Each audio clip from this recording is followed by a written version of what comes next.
السلام علیکم ورحمۃ اللہ وبرکاتہ۔ الحمد للہ رب العالمین والعاقبۃ للمتقین والصلاة والسلام علی سید المرسلین وعلی آلہ وصحبہ ومن تبعہم بإحسان الی یوم الدین، اما بعد فاعوذ باللہ من الشیطان الرجیم، بسم اللہ الرحمن الرحیم۔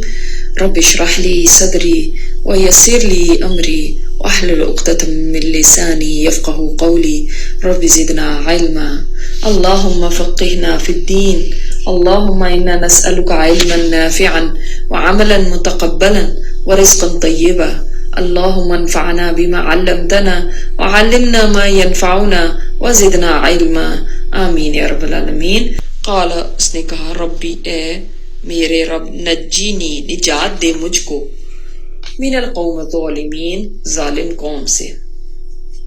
یہاں تک ہم یہ قصہ دیکھتے ہیں موسیٰ علیہ السلام کا، اور پھر دیکھیں آپ اس قصے سے بہت کچھ سیکھیں گے موسیٰ علیہ السلام کی پرسنالٹی کے بارے میں بھی، ان کی پرسنالٹی کیسی تھی، کس طرح سے قدم قدم کے اوپر وہ چلنے والے تھے، کیسا ان کا کیریکٹر تھا، یہ آپ کو پتہ چلے گا اس قصے میں، کیونکہ اس میں کافی تفصیل ہے، اور یہ ایسے نہیں ہے کہ ایک طرح سے آپ کو ہر ایک چیز کا ایون ڈائلاگ تک بتائے گئے کہ فلاں نے کیا بولا، اتنی زیادہ تفصیل جو ہے کسی اور صورت میں آپ کو نہیں ملتی ہے۔ تو شروع کرتے ہیں اس سورہ کو۔ بسم اللہ الرحمن الرحیم، طاسین میم، حروف مقطعات، ان کی ڈیٹیل پہلے میں بتا چکی ہوں۔ مکی صورتوں میں اکثر آپ دیکھیں گے کہ انہی کے اندر حروف مقطعات شروع میں آتے ہیں، اور جب بھی حروف مقطعات آتے ہیں تو میں نے آپ کو ایک اور بات بتائی تھی کہ اس کے بعد کیا چیز کا ذکر آتا ہے، قرآن کریم کا۔ تو آپ دیکھیں گے جس صورت میں بھی اس طرح سے آیا، اس کے بعد قرآن کی کوئی بات آئی ہے، کتاب کی، اس کتاب کی بات آئی ہے۔ تلک آیات الکتاب المبین، یہ آیات ہیں روشن کتاب کی، واضح کتاب کی۔ آیات کس چیز کو کہتے ہیں؟ نشانی۔ تو ہر آیت قرآن پاک کی ایک نشانی ہے انسان کے لیے، کہ انسان اس سے اللہ تعالیٰ کو پہچان لے۔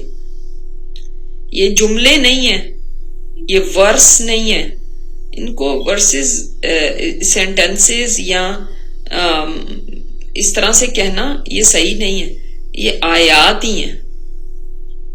اور آپ اگر غور کریں تو واقعی قرآن پاک کی ہر آیت جو ہے، اس میں کوئی نہ کوئی میسج ہے، کوئی اللہ تعالیٰ کی طرف بات کی گئی ہے، کوئی رہنمائی ملتی ہے اللہ تعالیٰ کی توحید کی، آخرت کی، رسالت کے اوپر اللہ تعالیٰ کی صفات یہاں بیان کی گئی ہیں۔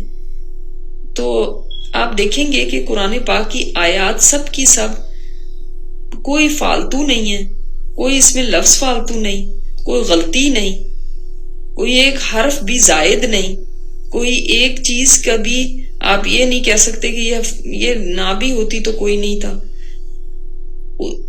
ہر چیز ایسے ہے کہ پرفیکٹ اپنی جگہ پہ، اور بڑی واضح ہے، حق اور باطل کو واضح کرنے والی ہیں اس کتاب کی آیات۔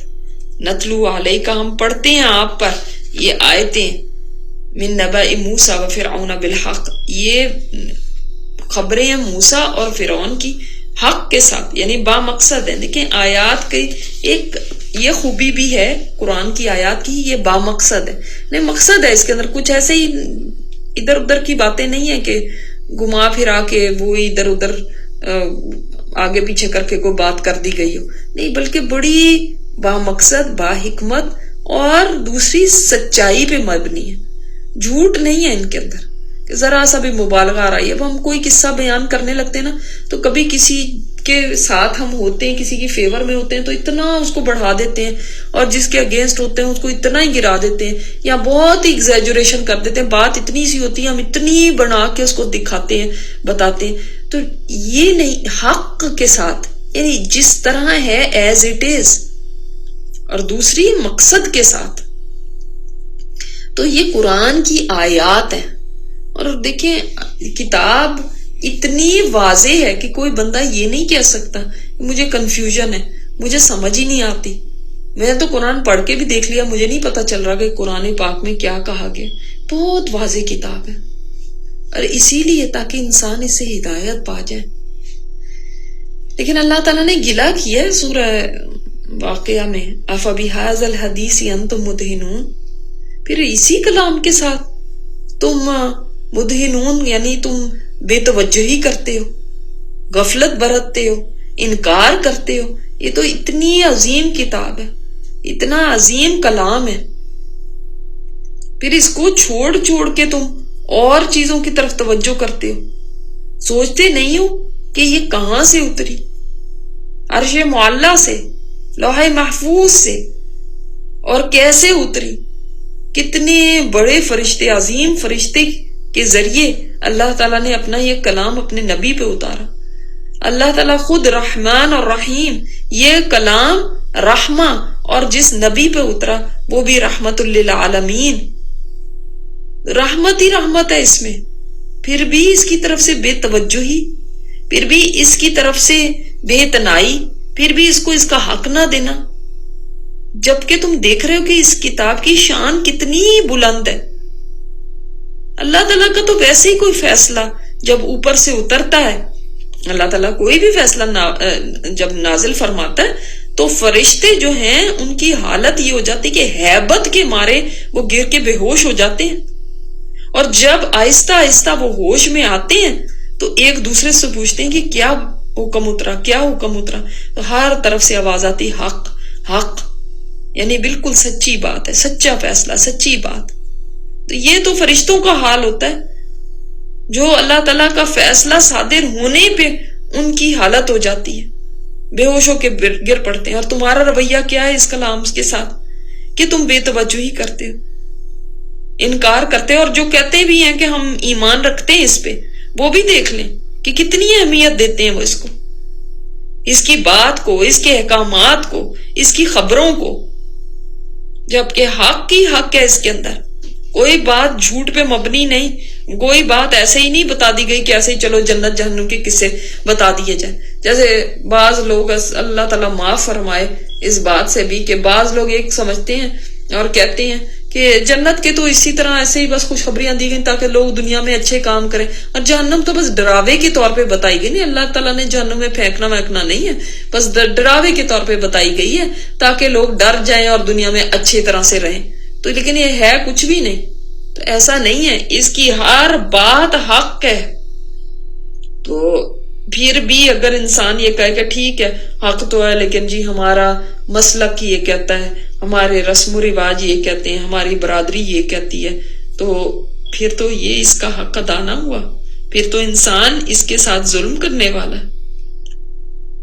تو اس کو عظیم نعمت سمجھے جو اللہ تعالیٰ کی طرف سے اتری ہے۔ نتلو، یہ لفظ اہم ہے، ہم پڑھتے ہیں آپ پر، ہم دیکھیں نا، اب یہ کتنی اہم بات ہے، کس کی طرف بات کی جا رہی، یعنی اللہ تعالیٰ خود پڑھ کے بتاتا ہے آپ پر۔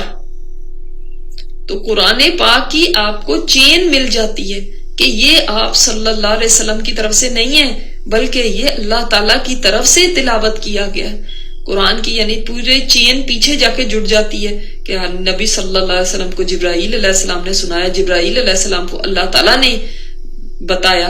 تو یہ قرآن بہت مضبوط چین کے ساتھ آپ تک پہنچا ہے، اور اللہ ہی کی طرف سے ہے، نہ تو جبرائیل علیہ السلام کی طرف سے۔ بعض لوگوں نے یہ بھی کہہ دیا کہ اللہ تعالیٰ نے تو نہیں، یہ اس کا کلام نہیں ہے، یہ تو فرشتوں نے لکھ کے تو آگے بتا دیا، انہوں نے آگے پہنچا دیا، اللہ تعالیٰ نے تو بس ان کے دل کے اندر بات ڈال دی، تو الفاظ فرشتوں کے، ایسی بات نہیں۔ نتلو، ہم تلاوت کر کے، ہم پڑھ کے سناتے ہیں۔ تو اب آپ دیکھیں یہ بہت بڑی بات ہے کہ اللہ تعالیٰ کی طرف سے ہے، اور جیسے ہم پہلے بھی بات کر چکے ہیں کہ جتنی بڑی ہستی کی طرف سے کوئی بات آئے اتنی ہی وہ اہم ہو جاتی ہے. جیسے کہ آپ کوئی بچہ آ کے آپ کو کوئی بات بتاتا ہے تو آپ اتنی اہمیت نہیں دیتے، کوئی بڑا کوئی بات کرتا ہے تو زیادہ اہمیت دیتے ہیں. اگر آپ کے شہر کا کوئی وزیر مشیر کوئی بات کرتا ہے، انسپیکٹر کوئی بات کرتا ہے تو اس سے بھی زیادہ توجہ دیتے ہیں. اگر کوئی ملک کا صدر کوئی بات کر رہا ہے تو آپ کھڑے ہو جاتے ہیں کہ ہائی صدر نے، پریزیڈنٹ صاحب کا یہ میسج آیا، تو آپ کتنی توجہ دیتے ہیں. جب اللہ تعالیٰ فرما دیں گے نتلو، ہم پڑھ کے سناتے ہیں آپ پر، اور کیا بات سنائی گئی؟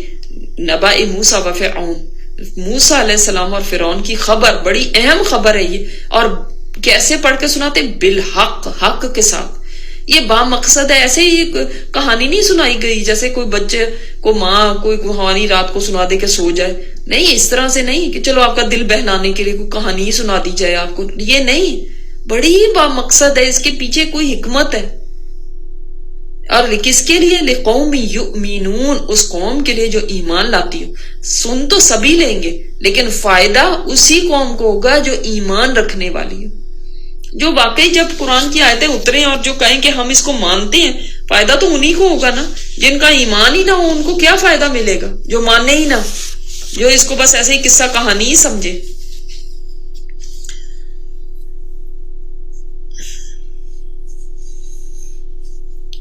ان فرعون علا فی الارض، بے شک فرعون جو تھا اس نے تکبر کیا تھا زمین میں.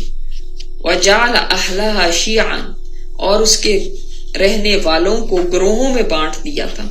یہ تھے فرعون کے قصور کہ 1 نمبر 1 وہ زمین کے اندر بڑا متکبر بنا ہوا تھا، بڑا جابر بنا ہوا تھا، اپنے آپ کو بڑی چیز سمجھتا تھا. دوسرے، اس نے بنی اسرائیل کو یا اپنے قوم کو، عوام کو گروہوں کے اندر بانٹا ہوا تھا. اور گروہوں میں بانٹنے کی وجہ کیا تھی؟ ڈیوائیڈ اینڈ رول کا جو پالیسی ہے اس کے بیس کے اوپر وہ حکمرانی کر رہا تھا کہ تقسیم کرو، تقسیم در تقسیم جب ہوتی رہے گی، طبقوں میں تقسیم، اسٹیٹس کی بیس پہ تقسیم، تو کیا ہوگا؟ پھر کچھ لوگ نچلے درجے کے اوپر چلے جائیں گے معاشرے میں اور وہ کبھی بھی سر نہیں اٹھا سکیں گے. اب فرعون نے قبطی قوم کو، جو اس کی اپنی قوم تھی، اس کو تو اوپر رکھا ہوا تھا. ہر ایک طرح کے مراعات اور ہر طرح کی سہولتیں اور ہر طرح کی لگژریز ان کے پاس تھی. اور موسیٰ علیہ السلام کی جو قوم بنی اسرائیل تھی، جو انبیاء کی اولاد تھی، جن کو بعض جگہ پہ سبتی بھی کہا جاتا ہے، وہ قبطی اور یہ سبتی، سین سے سبتی اور وہ قاف سے قبطی، ٹھیک ہے، تو وہ بنی اسرائیل کو سبتی بھی کہا جاتا. تو ان کو بہت ہی لو گریڈ پہ رکھا جاتا. آپ تھوڑی سی اس طرح اگر آپ نے ذہن میں لانا ہے، آپ دیکھیں، آپ انٹیریئر سندھ میں چلے جائیں، انٹیریئر پنجاب میں چلے جائیں، وہاں پہ بعض لوگ نسل در نسل بیچارے نے اسی طرح کے غلامی بن کے رہے ہیں. انہوں نے یا تو قرضے لے لیے ہوتے ہیں، بڑے بڑے وڈیرے ہیں، بڑے بڑے چودھری ہیں، بڑے بڑے جو لوگ ہیں جاگیردار ہیں، ان کے انڈر یہ ہوتے ہیں. اور نہ ان کو پڑھنے کی سہولت ہے، نہ ان کو کوئی زیادہ آزادی ہوتی ہے، نہ ان کے پاس کچھ زیادہ پیسہ دیا جاتا ہے ان کے ہاتھ میں. ان کو اسی لیول پہ رکھا جاتا ہے تاکہ یہ ہمارے غلام ہی بن کے رہے، ہمیشہ عارض نیچے ہی رہے. تو اس کلاس سسٹم میں جب ڈیوائیڈ کر دیا جاتا ہے نا، تو پھر حکمرانوں کے لیے آسانی ہو جاتی ہے حکومت کرنا. پھر جتنا بھی ظلم کریں گے وہ کبھی سر اٹھا ہی نہیں سکتے. تو ان لوگوں کو ایسے رکھا ہوا تھا فرعون نے کہ ان کو ڈیوائیڈ کیا ہوا تھا اس بیس کے اوپر. آپ دوسرا آپ مثال لے لیں نا، جیسے امت مسلمہ کی آج مثال ہے، یہ پاکستانی ہے، یہ انڈین ہے، یہ مصری ہے، یہ بنگالی ہے، یہ فلاں فلاں.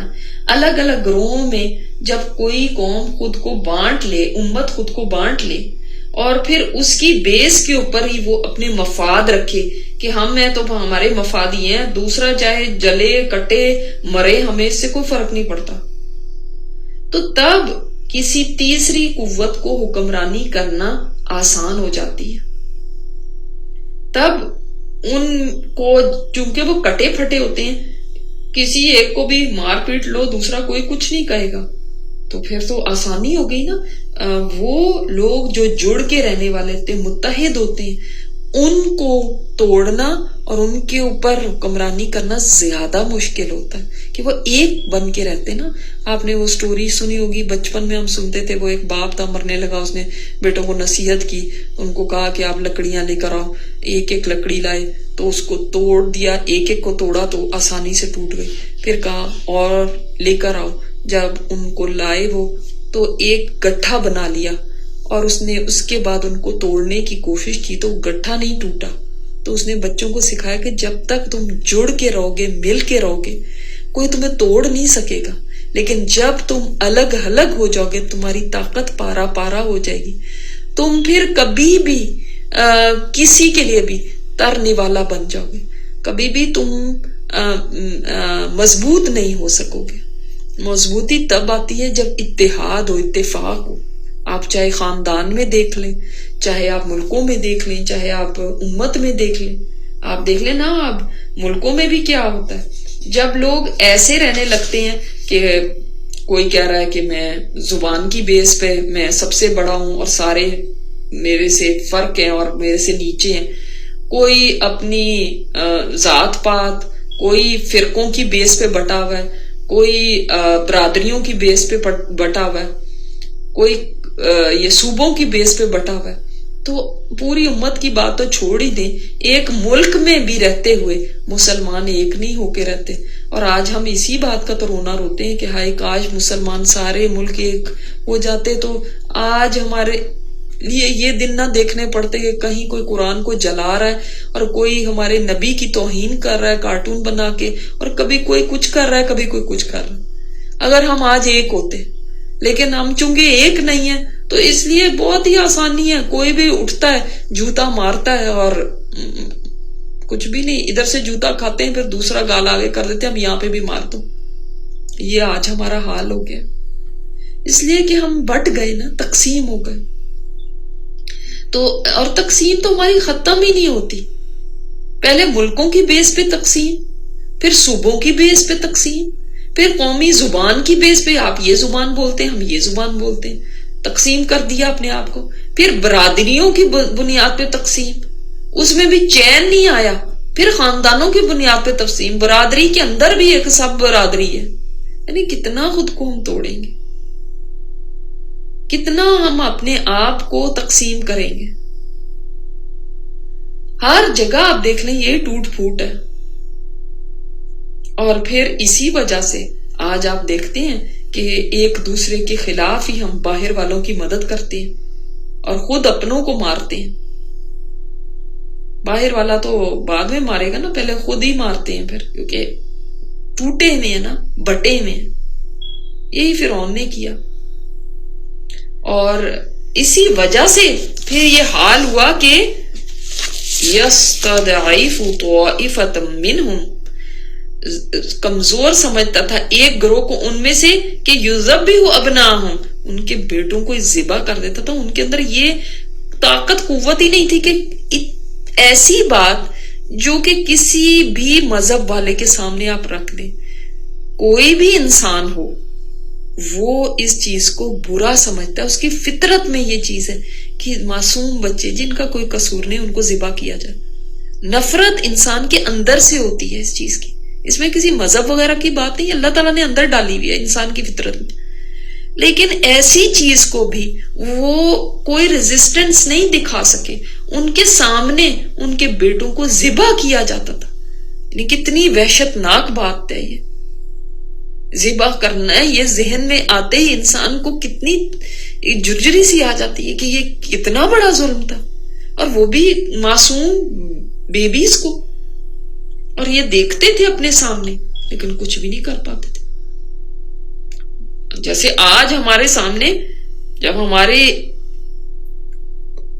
کتاب کی، ہمارے نبی کی کوئی توہین کرتا ہے تو ہم کیا کر پاتے ہیں؟ کچھ بھی نہیں. بس یہاں پہ احتجاج کر لیا، وہاں کر لیا، اور اس کے بعد بس. وہ بھی اسی طرح ہو چکے تھے. جو قومیں دنیا میں ذلیل ہو جاتی ہیں نا، گر پڑ جاتی ہیں، ان کا پھر یہی حال ہوتا ہے. وہ چیخیں مارتی ہیں لیکن بس اس کے علاوہ کچھ نہیں کر سکتی. تو یہ بھی کچھ بھی نہیں کر سکے. اتنے بچے اس نے ذبح کرائے, 90,000 بچے ذبح کرا دیے, اور یہ کچھ بھی نہ کر سکے. جبکہ انسان کو تو بیٹوں سے زیادہ محبت ہوتی ہے کہ ہماری نسل ان سے چلے گی. اور یستحیی نساءہم, اور وہ زندہ رہنے دیتا تھا ان کی عورتوں کو. اور یہ بھی ایک یعنی ذلت کی بات تھی, کیونکہ ان کو لونڈیاں بنایا جائے گا, یہ ہمارے کام کاج کریں, ہمارے کام آئیں. تو اور یہ تو ریزسٹنس کوئی بھی نہیں شو کر سکتی. ظاہر ہے عورتیں کیا اپنا دفاع کریں گی, یا کیا اٹھ کے کوئی اسٹرگل شروع کریں گی, یا ہمارے خلاف کیا بغاوت کریں گی. جیسے کہ ہم جانتے ہیں کہ کہا جاتا ہے نجومیوں نے فرعون کو بتا دیا تھا کہ اسی قوم میں سے کوئی بچہ ہوگا جو تیرا اقتدار جو ہے وہ ختم کر دے گا, جس کی وجہ سے وہ ان بچوں کو ساروں کو ذبح کراتا جا رہا تھا. 1 سال ذبح کراتا تھا, 1 سال زندہ رکھتا تھا, تاکہ یہ نہ ہو کہ سارے ختم ہو جائیں تو پھر ہمارے پاس نوکر کہاں سے آئیں گے, کام کرنے والے کہاں سے ہوں گے. انہ کان من المفسدین, وہ بڑا ہی فساد کرنے والا تھا. فساد کی اس سے زیادہ بڑی اور کیا علامت ہوگی کہ بچوں کو ذبح کرا دینا. اور یہ بھی فساد ہی تھا کہ ان کو اتنا کمزور رکھنا, اور ان کو اتنا بیڈلی ٹریٹ کیا جاتا تھا, اتنے زیادہ ان کے اوپر ظلم و ستم کیے جاتے تھے بنی اسرائیل پہ, اور کوئی ان کا پرسان حال نہیں تھا. وَنُرِيدُ أَن نَّمُنَّ عَلَى الَّذِينَ اسْتُضْعِفُوا فِي الْأَرْضِ, اور ہم نے چاہا کہ ہم مہربانی کریں ان کے اوپر جو زمین میں ضعیف کر دیے گئے, کمزور کر دیے گئے. وہ کمزور بنا کے رکھتا تھا نا ایک گروہ کو, اس نے چاہا کہ ان کو کمزور کروں, اور تاکہ یہ کبھی بھی طاقت بن کے میرے آگے کھڑے نہ ہو سکے. اور اللہ تعالیٰ نے کیا چاہا؟ اللہ تعالیٰ نے چاہا کہ کمزوروں کو کے اوپر احسان کروں, اور وَنَجْعَلَهُمْ أَئِمَّةً, اور ان کو امام بنا دو, پیشوا, لیڈرز بنا دو. ایک چیز فرعون نے چاہی اور ایک چیز اللہ تعالیٰ نے چاہی, اور ہوتا وہی ہے جو اللہ چاہتا ہے. یاد رکھیے اس صورت سے, اور خاص طور پہ موسیٰ علیہ السلام کے اس قصے سے ہم نے غذا لینی ہے تقدیر پہ ایمان کی. تقدیر پہ ایمان انسان کا جو ہے نا جب اسٹرانگ ہوتا ہے تو بہت ساری چیزیں اس کے لیے سہنی بھی آسان ہو جاتی ہیں, اور بہت ساری چیزوں میں اس کو تسلی بھی ہوتی ہے, دل کو قرار آ جاتا ہے, اور وہ پار ہو جاتا ہے بہت سارے مشکل مرحلوں سے جب تقدیر پہ ایمان آتا ہے. تو یہ تقدیر پہ ایمان ایمانیات میں سے چھٹا ایمان ہے, یعنی جو آپ کہیں گے آرٹیکلز آف فیتھ ہیں ہمارے, ایمانیات ہیں 6, ان میں ایک تقدیر پہ ایمان ہے. وہ تقدیر پہ ایمان انسان کا اکثر متزلزل ہو جاتا ہے, اور بھول جاتا ہے کہ یہ تقدیر میں ایسے لکھا ہے تو یہ ایسے ہی ہو کے رہنا. جو اللہ تعالیٰ کا فیصلہ ہے وہ ہو کے رہتا ہے, اور اللہ تعالیٰ نے جو فیصلہ کر دیا کہ میں نے اٹھانا ہے اس قوم کو جو کہ کمزور کر دی گئی ہے, بظاہر دیکھنے میں کوئی دور دور تک امکان نہیں تھا. یعنی آپ تھوڑے جن کو آپ کہتے ہیں نا مزارے, آری, بچارے بہت ہی غریب سے لوگ, اتنے ان کے تو تن پہ بھی کپڑے نہیں ہوتے پورے. ہمارے ملکوں میں آپ جا کے دیکھیں ایسے کس طرح وہ جھگیوں میں آج بھی اتنی 21st سینچری میں بھی وہ کس طرح سے رہ رہے ہیں. ان کے پاس بیسک نیڈز بھی ان کی پوری نہیں ہوتی, ان کے بچے کس حالوں میں ہوتے ہیں, اور اسی طرح رہتے چلے جا رہے ہیں. آپ کو کوئی کہہ دے کہ بھئی ایک دن یہ کوئی حکمران بن جائیں گے, آپ تو یقین ہی نہیں کریں گے یہ کہاں سے اٹھ سکتے ہیں.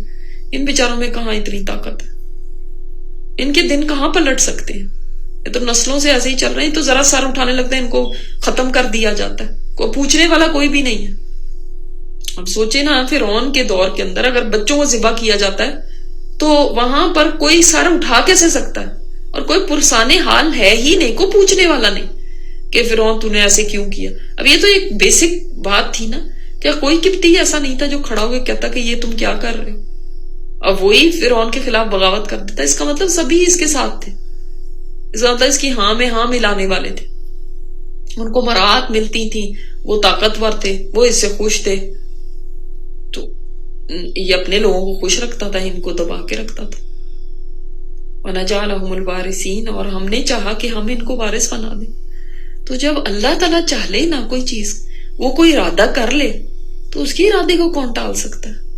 پھر وہ تدبیر کرنا اللہ کا کام ہے کہ کیسے ہوگا یہ. ہم سوچتے ہیں نا یہ کیسے ہوگا، یہ تو ہو ہی نہیں سکتا. ہمارا تقدیر پہ ایمان ہی ہمارا سب سے کمزور ایمان نا، ہمارا 6 میں سے نا سب سے کمزور ہمارا تقدیر پہ ہوتا ہے. اس کے بارے میں لوگ زیادہ ذرا شیکی ہو جاتے. لیکن یہ قصہ ہمیں یہ ایمان سٹرونگ ہمارا بناتا ہے. اور اللہ تعالیٰ نے جب ارادہ کر لیا نا تو بس پھر وہ جانے اور اس کا کام. یہ ہم ہی کہتے رہتے ہیں دس از امپاسبل، یہ تو ہو ہی نہیں سکتا. اللہ تعالیٰ کے لیے کوئی چیز امپاسبل نہیں ہے. تو لیں گے نا تقدیر کے اوپر ایمان کی غذا اس سے انشاءاللہ. بار بار آپ دیکھیں گے کہ آپ کو یہی یاد دہانی کرائی جا رہی ہے. بار بار جو اللہ کا ارادہ ہے وہی فلفل ہوتا ہے، جو اللہ کا ارادہ ہے پورا ہوتا ہے. انسان کے چاہنے سے کچھ نہیں ہوتا. وما تشاءون الا ان یشاء اللہ. تمہارے چاہنے سے نہیں ہوتا، اللہ کے چاہنے سے. تمہارا چاہنا بھی تب پورا ہوگا جب اللہ چاہے گا.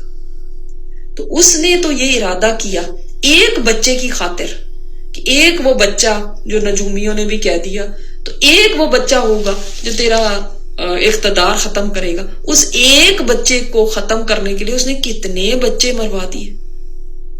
لیکن اللہ تعالیٰ نے اسی ایک بچے کو کیسے زندہ رکھا، اور کیسے اللہ تعالیٰ نے اسی بچے کے ذریعے اس کی اقتدار کو ختم کرایا. اور وہ کچھ نہ کر سکا. اس نے تدبیر چلی، لیکن ایک تدبیر اللہ کی ہوتی ہے، اور جو اللہ کی تدبیر ہے نا وہی کامیاب ہوتی ہے. انسانوں کی تدبیریں تقدیر کے آگے کچھ نہیں کرتی. ہم یہ کہتے رہتے نا ہم نے تو ایسے سوچا، میں نے تو یہ کر لیا، میں نے تو. تقدیر میں اگر نہیں ہے تو آپ 10,000 سوچیں سوچ لیں اور تدبیریں کر لیں اور پلاننگز کر لیں، وہ پوری نہیں ہو سکتی. ارادہ اللہ ہی کا پورا ہوتا ہے. آپ کی تدبیر بھی تبھی پوری ہوتی جب اللہ کا ارادہ ہو جائے اس کے ساتھ. تو اللہ تعالیٰ جس کے ساتھ ہو جائے نا، اسی لیے میں کہتی ہوں کہ جب میں سوچتی ہوں نا خبر کا یا آخرت کا، تو ایک ہی بات ذہن میں آتی ہے، اور وہ یہ کہ یا اللہ بس تو ساتھ ہو جانا. تو ساتھ ہو گیا نا کوئی ڈر ہی نہیں ہے. اللہ تعالیٰ بس تیرا ساتھ چاہیے. اور اگر تو نے ساتھ چھوڑ دیا نا تو پھر کچھ بھی نہیں. سب چیزیں، چاہے وہ قبر کا عذاب ہے، چاہے وہ منکر نکیر کا سوال جواب ہے، چاہے وہ حشر کی پریشانیاں ہیں، چاہے وہ میزان کے آگے کھڑے ہونا ہے، چاہے وہ حساب کتاب کی سختی ہے، چاہے وہ پل صراط ہے، چاہے وہ گرمی کی شدت ہے، چاہے وہ پیاس کی شدت، اللہ تعالیٰ تو ساتھ ہو جائے نا، وہ سارا کچھ ہی پار ہو جانا. وہ رب العالمین جس کے ساتھ ہو جائے. اور اگر تو نہ ساتھ ہوا نا تو پھر تو ہم ایک سانس تک بھی نہیں لے سکتے. پھر تو کوئی چیز بھی، ایک قدم اٹھانا بھی مشکل ہے. تو اللہ تعالیٰ ان کے ساتھ ہو گیا جو کمزور تھے. جب اللہ ان کے ساتھ ہو گیا تو پھر ساری کائنات اس کے حق میں چلنے لگتی ہے جس کے ساتھ اللہ تعالیٰ ہو جائے. وہ چاہے دریا ہیں، دریاؤں کی موجیں ہیں، وہ ڈبو دیں کسی کو، نہیں، وہ نہیں ڈبو سکتی جس کے ساتھ اللہ ہو جائے.